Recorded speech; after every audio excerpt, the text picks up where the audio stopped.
With peace at hand, and fearing that his children were not ready to fight Unicron, Primus goes back into his trance. Vector Sigma continues to function with Primus's intellect within its memory banks. The Matrix is used as communication with Primus, since his essence is mingled with that of Primon. Primon becomes a sort of avatar for Primus. Primus and Primon are joined at a psychic level, one so deep, Unicron is unaware of it. Hundreds of thousands of years pass, and the robots, who adopted the names Autobot and Decepticon for the slave and gladiator class respectively, existed peacefully. Many of the robots, who were previously known only by letter and number designation, chose names after A3 did so, naming himself Alpha Trion. For millennia, Primon grew in popularity and respect from both sides. He became so respected that many Decepticons held his word above Maximo's. Maximo watched as more and more of his children turned their backs on him to follow Primon. The golden age of Cybertron was a joint effort amongst Decepticons and Autobots alike. Together, their best scientists from both sides perfected Cybertron's energy collectors, and Cybertron, with all the energy it would ever desire, went through a boom in population, technology, and culture. Unicron watched Primus's children from across the galaxy. He was not powerful enough yet to destroy Cybertron, so he concocted a plan to destroy Prima without even having to come near him. Unicron would teleport some of Primus's children and keep them unconscious to study them. They were not unlike the ones that he had built with Primacron, but they were much more powerful. Many that he had abducted were given background programs to cause unrest and chaos amongst Primus's children. Maximo was one taken to Unicron. Unicron sensed his discontent.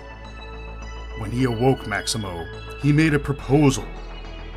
If he would bring the Matrix of Leadership to Unicron, the Chaos Bringer would grant his wildest dreams. Maximo was tempted, but felt that he could not betray his father. Irritated by this, Unicron rewrote Maximo's laser core and programming to mimic his own. There was very little of Primus left in Maximo's heart. After this, Maximo was very willing to perform Unicron's task, but Unicron had put too much of himself into Maximo. Treachery filled Maximo's being. Maximo thought of a way to destroy Primus and Unicron. Maximo would steal the Matrix, the source of Primus' power and wisdom, and merge with Primus for himself. Then, he alone would rule with the power of both Titans. After being returned to Cybertron, when the time was right, he tried to knock Primon unconscious and then take the Matrix secretly. But Primon proved too powerful for Maximo to quietly subdue. Maximo killed Primon and took the Matrix. Upon accessing the Matrix, grew in size, strength, and intellect.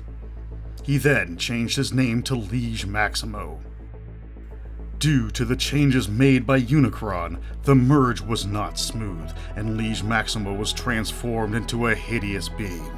Several Autobots came to investigate the noises of the struggle, and found Liege Maximo over Primus's body. He killed all but one, whom he had left for dead. He then returned back to the Decepticons, and claimed sovereign rule of Cybertron by Primus's own hand. The survivor told the story of what happened to the other Autobots, and then an outraged group of Autobots approached Castle Decepticon to bring Liege Maximo to justice. These were slaughtered without mercy by Maximo's elite guard. This and other diplomatic disasters touched off the First Cybertronian War. The Guardians, whom no one could match in firepower, quelled this war. The Matrix rejected Liege Maximo and was rescued by the Autobot, who later became Prima after an epic battle. Liege Maximo retreated into the depths of Cybertron, where he went into hiding, influencing events from the background and the shadows. Many of the original Autobots and Decepticons were destroyed during this war. Hundreds of thousands of years pass. The Decepticons and Autobots' mistrust of each other grew as time went on. The two races seldom interacted and had even begun to dwell separately. Treatment of the Autobots worsened in the Decepticon sections until the Decepticons finally started enslaving the Autobots that wandered too close to their territories. When this was discovered, the Second Cybertronian War began. It was also known as the Road War.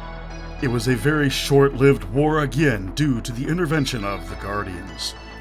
It was during this war that they developed the ability to transform. Cybertronians abducted by the Quintessons after this time would share this new discovery with their former masters through force. The end result was a limitless group of killing machines known as Sharktacons. Prima was killed in the Second World War. As was his successor, Prime Nova, the Matrix was passed to a new Autobot leader who became Sentinel Prime. At this time, there was a predetermined memory erasure of the former reproduction by division.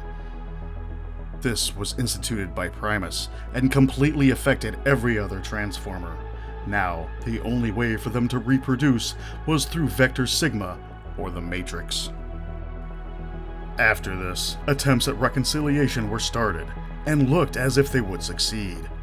During this time, Primus was deified in a form of ancestor worship. This was started primarily by Liege Maximo, and the cult of the Ultimate Warrior was born. The Autobots, who worship Primus, became known as the Sons of Cybertron. Both groups destroyed all records of Unicron's name. Thinking it as a source of evil, Unicron was only to be referred to as the Chaos Bringer. Also at this time, the cult of the Chaos Bringer started. They alone possess the knowledge of Unicron's actual name. The following details the Cybertronians' religious aspects. The Sons of Cybertron, the religion of the Autobots. They deify Primus and believe that he alone is their creator, that Primus chose Cybertron as the final battle for the fight with the Chaos Bringer. They also believe that all mechanoids should stay on Cybertron to protect their sleeping creator. Regard all life as precious and worthy of existence. Refer to Primus as the final guardian or the last Autobot. Fight only when all peaceful means have failed, and the end does not justify the means.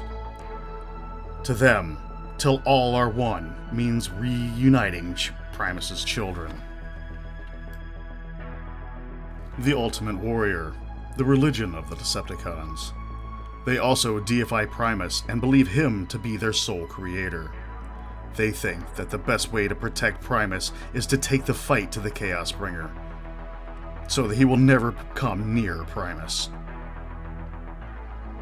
They hold that Cybertron should be the capital of a vast Cybertronian empire, utilizing every resource in the galaxy to fight the Chaos Bringer. They regard Primus as the final guardian, or the ultimate warrior. The end justifies the means. Many cycles pass. Liege Maximo, fearing the fight with the Chaos Bringer's time was drawing closer, and fearing for Cybertron's very existence, slowly began to fade in physical power. The evil and deformation left by Unicron was taking its toll. Maximo knew the only way he could sway Cybertron to the saving side of the Ultimate Warrior was to defeat the Cybertronian Guardians. So he designed and commissioned the construction of 3 new Decepticons, ones with enough firepower and strength to overthrow the Guardians.